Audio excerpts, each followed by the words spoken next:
Hi, this is a demonstration video for the 1StopOps App Store, a new prototype being designed to better organize data for faster decision making and situational awareness in the private sector and when they work with government. So this has been in development for several years, so I wanted to give you a quick tour here. So if you're going to type in www.1stopops.org, this is a new URL. So you'll need to put it into your firewalls and allow it to be used instead of being blocked. So it'll bring you to a page like this. What this has is a short video designed to educate people to the basics. Then you'll punch in your email address. It's got some description about how it works, some of the new apps available, and stakeholder organizations, as well as what you'll learn on the next page. There's two versions of this page we're testing now. So if you put in your name and email, you'll go to the next step. Okay? So the next step brings you to a page that looks like this. It's a longer video, about 35 to 40 minutes. It's an in-depth dive in the service and allows people to get, okay, this is interesting. It talks about what it is, how it works, and how it benefits them, and the service and the cost and so forth. So if they want to go forward from there, they're going to click here. And that will open up the offer page. So from the offer page, this explains what it is. One-Stop Ops Professional for individuals. It's $49 a year per user.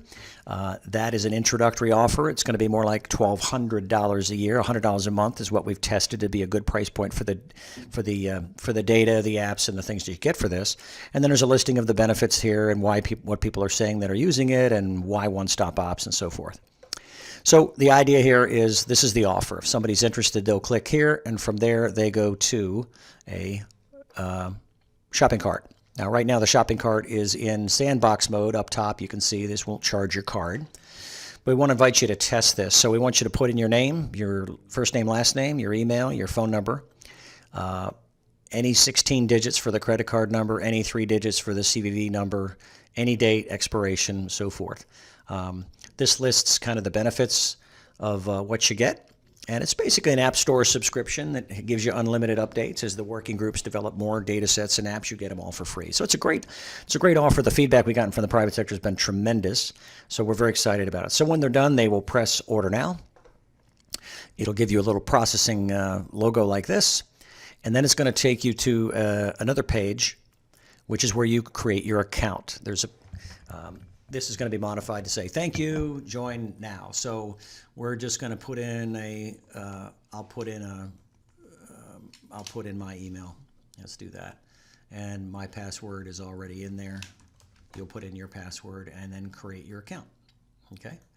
So then it'll take you right into a landing page that says, hey, thanks for joining One-Stop Ops. You want to click on anywhere on this page pretty much, and it'll take you. This is where we're going to insert some more identity vetting registration form type information. So you click here. Now you come to the App Store. So this is the prototype 3. What we've tried to do is streamline the information. So what you're looking at here is a little logo. Then you have your clickable icons. So this is our primary app in this App Store is our GeoCollaborate Daily Disaster Dashboard right here. Okay. So as we add apps or data sets, they will go into these other categories. So where this will ultimately get to is it will contain quick apps like Fandango, where you want to go to a movie, you push the button, boom, there's all the data aggregated for you to make a decision. Right now we're doing data set grouping, but in the future these will all be apps, and we'll organize the dashboard in a way that are specific to a specific issue or use case we've been developing. Down here will be an opportunity to become a corporate member. So it'll say join the site's community. This is not clickable right now, but so let me just jump in here real quick. So the primary app that is used most often during a disaster is our daily disaster dashboard. So if I click on that, pops open a new window. This is a product developed by NOAA, about a $5 million investment, developed by Storm Center Communications in Baltimore. And what it allows someone to do as a user is they can come here and merge multiple layers of data. This is not unique, but what is unique are the data sets. Because the data sets we get here, some are public sourced, some are private, some are sensitive, some are from government, some are from private sector. So what loads first is the weather. Here you can check the weather and it turns off. You check it and it turns on. And then the other data layer, the red dots, is we have the transportation current traffic. So if I zoom in on any part of the country, this is a fee-based traffic layer that we get from Esri, which provides us real-time information on many of the major roads throughout the United States. So give it a second and the screen will load and give us live traffic information. So as you can see, the traffic data layer has loaded, and this will give us traffic pretty much all across the country. So that is the traffic layer. We have found through certain use cases as utility fleets move around the country for disaster, they need to know where there are hotels. Let me turn the weather layer off. So the working group has now assembled dozens of data layers. These are the Marriott hotel properties, but we have many, many, many others. The idea here is to help locate hotels in the area. Then some people say, you know what, I'm down in Florida, I'm working on Maria response.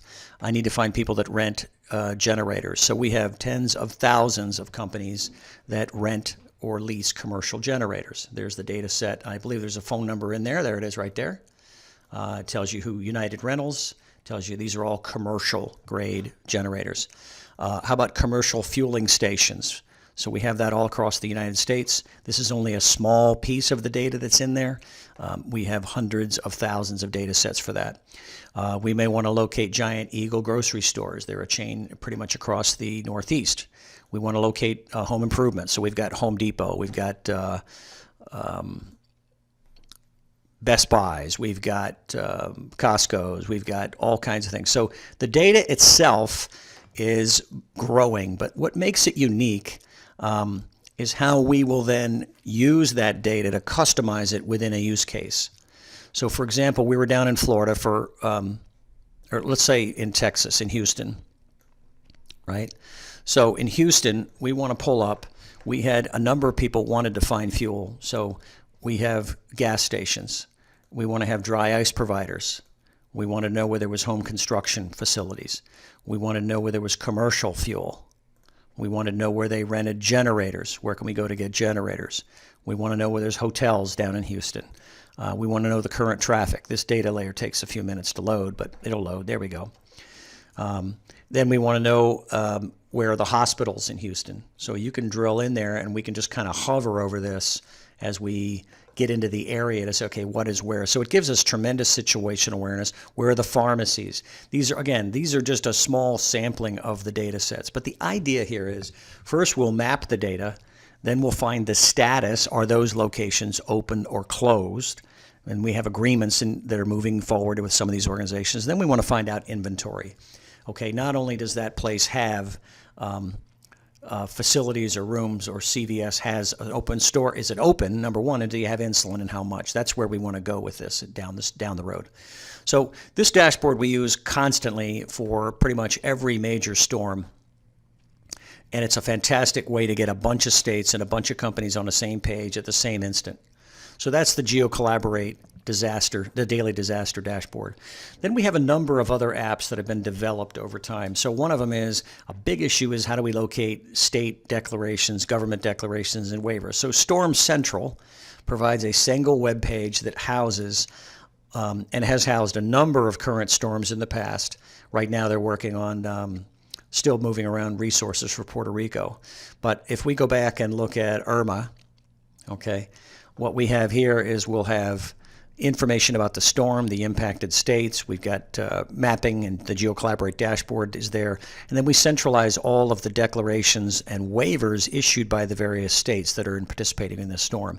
Why is this important? Because when trucks leave their state, they're licensed and they operate out of state, they need documentation to justify why are you out of your state.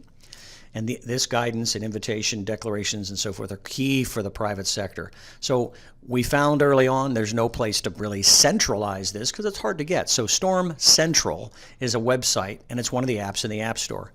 Okay, the government runs a lot of dashboards. So we have here's a disclaimer page. We have another site that's built up where we will centralize dashboards that were used during Harvey, Maria, and IRMA that were fantastic information for situational awareness. Again, FEMA ran one, the National Emergency Managers Associations and the IAEM organization ran one. Tremendous source of information, but they activate during the storm and then they're kind of quiet. So we link these up. The Civil Air Patrol provided aerial photographs. We've got a link to that site for damage assessment. The FAA drone issued guidance on waivers and things like that during these storms that people want to know about. We had the EPA issue fuel waivers for the transport of fuel across state lines and around the country and across the Canadian border. We centralized that in this same page. Let me go backwards here. And then we have Department of Energy had their situational reps for all these storms. So we have a little thing here. If you've seen a better app, you've seen something you'd like to submit it for review, and this will take you to a page. Just put in your email address and give us your idea. So this will be growing. It'll be crowdsourced over time. But the whole idea is we want to be able to centralize the information and make it easier for our members to come to one place and get to information quickly. We're looking at we have transportation information. There's a number of different applications we're looking at there, from live state transit data here with the traffic conditions. We use the Waze app. There's another app, another contract we just signed this week on commercial AVL data, so we'll be able to get snapshots of commercial traffic. Why is that important? Because it's granular. It gets us right down into, is there traffic moving, commercial traffic moving across these bridges and tunnels? And if there's a blockage, it shows like blood going through a vein. It stops. So it gives us great intel on how traffic is flowing. So we've got fuel availability. This is a collection currently of current apps or websites that are helpful. Also bringing together commercial fueling stations and convenience stores with fuel. This will be here as well. So this will be a way for you to locate fuel, learn more about fuel availability and shortages, and we'll also connect to state sites that will give us real-time information on that as well. Then we have disaster apps that are built for specific issues. This will be available here. These are things that the Fleet Response Working Group has made. Probably the one most used is this a real-time status of open or closed gas stations, food stores, hotels, and pharmacies.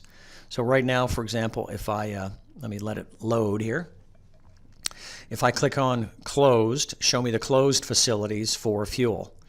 It takes a second, and that populates in real time whether that store is open or closed. Now, we do that through managing the satellite dish routers provided by Hughes Network Systems. And pretty much if that router's down, they're out of power. If they're out of power, they can't pump gas, they can't take credit cards. But we've got this for hundreds of thousands of locations across the fuel sector, across the food sector. And we've got all kinds of Denny's and Taco Bell, all kinds of restaurants all over the country that this monitors. They've got hotels. Give it a second here, it'll pop up.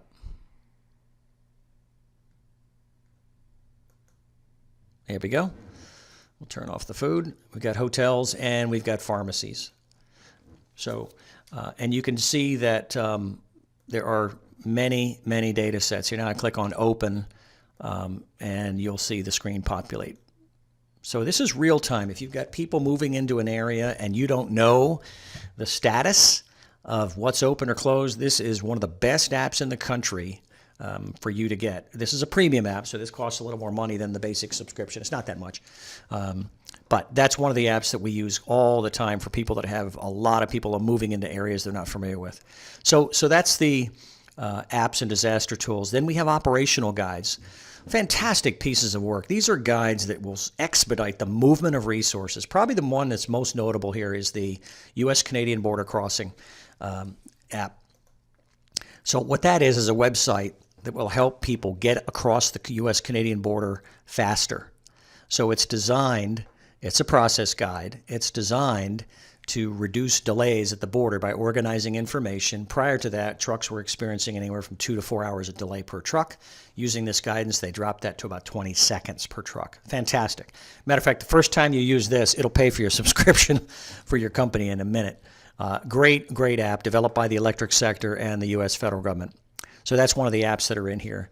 There's a number of great tools that help you, like the Easy Pass one is really great. If you're using tolls in the Northeast, this is a great operational guide that'll show you how you can move and let all your trucks use the fast lane without all of them having to have a transponder for emergency purposes, right? It's a fantastic tool. We've worked this out with the Easy Pass group, and it seems to be working very, very well over the last several years. So that's your app store. Then the last one we work on is emergency resources. So this is one that there'll be, as we build data sets through our crowdsourcing effort, this is where do you go to get whatever. So you can see here we've got locators of dry ice, we've got commercial generators, we've got warehouse facilities, industrial pumps, oxygen suppliers, laundry services, mold removal. The idea here was to bring it all into one place so that we could simplify the navigation, and we are continuing to map. Some of these data sets have hundreds of thousands of locations in them, okay? But they're not easily mapped. So we will have all of these on the dashboard, the GeoCollaborate dashboard. Right now, we're storing them in a Google Maps arena, but here we can look at all the dry ice suppliers across the U.S. Kind of important group of resources when you need it. Mold removal is a big one. Warehouse facilities. This was a big one during the storms, is where do we find warehouses? So this is only about a fifth of the warehouse facilities that we've identified. But again, they're out there. We just need to mine them and bring them together, and these will be on our daily dashboard as well. So you can see down the road, we're going to head into a lot of different directions: cleanup services, satellite equipment, drone and UAV services, all types of things, propane. It's a fantastic effort being done by dozens of organizations working together. And then lastly, in the future, for our corporate offering, we're going to have a help desk, live people that will take calls 8 to 5, 7 to 9, in some time frame to answer calls and so forth. So this is the OneStopOps apps store. We're very excited about it, and I think as we upgrade and add apps, it's no additional cost. The subscriber will pay a flat fee per month, and they get everything else added except premium apps. There'll be a few of those, but at the end of the day, all the things we add to this will be added at no additional cost. So we want you to take a test drive through it, register, try it out, and give us your feedback. Thank you.